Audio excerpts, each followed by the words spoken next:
Cogent. Cogent cogent को कैसे याद करोगे? आपको कोजेंट याद करने में दिक्कत हो रही है, ठीक है, कोजेंट वर्ड याद करने में अगर दिक्कत हो रही है, अनकाउंट तो बता दिया, कोजेंट को याद रखो, एजेंट से याद रखो। कोजेंट, कोजेंट को याद रखो, एजेंट। ये जो एजेंट्स वगैरह होते हैं ना, ये आपको जो एजेंट्स वगैरह जो पॉलिसी वगैरह बेचने आते हैं, तो वो देखते हैं, वो आपके घर आके आपको बहुत अच्छे से पहले आधा घंटा, 1 घंटा, 2 घंटा टाइम लेके आपको बहुत अच्छे से समझाते हैं। तो ये जो एजेंट लोग होते हैं ना, इसमें कन्विंसिंग पावर बहुत होती है। ये आपको आसानी से मना बुझा के और पॉलिसी खड़वा देते हैं। तो कोजेंट का मतलब होता है ना, something which is very convincing. मतलब कन्विंसिंग का मतलब है जिसपे आप भरोसा कर सकते हो, आपको कन्विंस कर लेते हैं। वो कन्विंसिंग भी हो सकता है, something which is very persuasive. Persuade करना का मतलब भी होता है मना बुझा लेना किसी को, और इसका 1-2 मतलब और जाता है, ठीक है। एक तो मेन इसका मीनिंग है किसी को परसुएट करना, किसी को मना लेना, ठीक है, कन्विंस कर लेना, और उसके बाद अपना पॉलिसी बेच देना। और इसका 1-2 मीनिंग और जा सकता है, इफेक्टिव। कोई भी चीज बहुत कोजेंट है, मतलब कोई भी चीज बहुत कन्विंसिंग है, लोगों को उस पर भरोसा है, इसी वजह से वो चीज प्रभावशाली है। और कभी कभी कोजेंट का मतलब क्लियर के सेंस में भी जाता है, ठीक है। तो अभी देख रहे होगे आप कि कई बार एग्जाम्स में क्या हो रहा है ना, कुछ ऐसे वर्ड्स आ रहे हैं जिसका मेन मीनिंग के साथ साथ उससे रिलेटेड 2-3 और मीनिंग है जो वो ऑप्शन में डाल दे रहे हैं। ऑप्शन में डाल दे रहे हैं, बच्चा सोचेगा कन्विंसिंग, कोजेंट का मतलब तो कन्विंस कर लेना, मना बुझा लेना किसी को।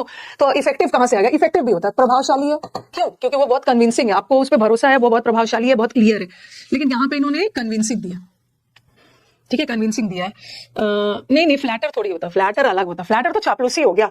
किसी चीज के थ्रू आप किसी भी चीज को बहुत क्लियर कर रहे हो, किसी भी चीज को बहुत इफेक्टिव बना रहे हो, इसीलिए तो लोग उस पर भरोसा कर रहे हैं। चापलूसी अलग हो गया। ड्रीमी का मतलब होता है कोई भी चीज एकदम काल्पनिक, इमेजिनेटिव। इनडिसाइसिव का मतलब होता है जो आप डिसीजन नहीं ले पाते हैं। इनडिसाइसिव लोग कौन होते हैं? हेजिटेंट होते हैं, हिचकिचाते रहते हैं, डिसीजन नहीं ले पाते हैं, ठीक है। ऐसे लोग ना एम्बिवेलेंट भी होते हैं। एम्बिवेलेंट लोग, दो एम्बी का मतलब होता है डबल, करूं या ना करूं, डिसाइड नहीं कर पाते। अब मुझे फीबल बताओ।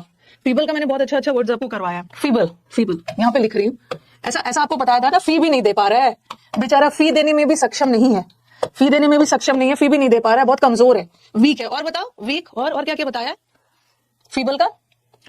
वेरी फीबल है, वेरी देखो फीबल है, वेरी कमजोर है। उसके बाद आप लिख सकते हो लैंकी, श्रीलंका से बताया था, श्रीलंका की लड़कियां कमजोर होती, वेरी थिन, ठीक है, वेरी थिन।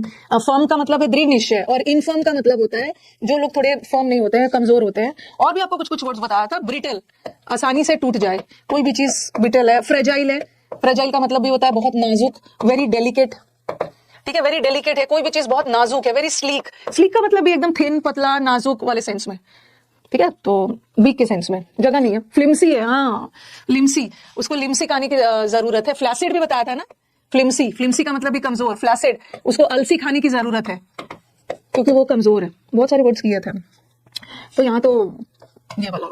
नेक्स्ट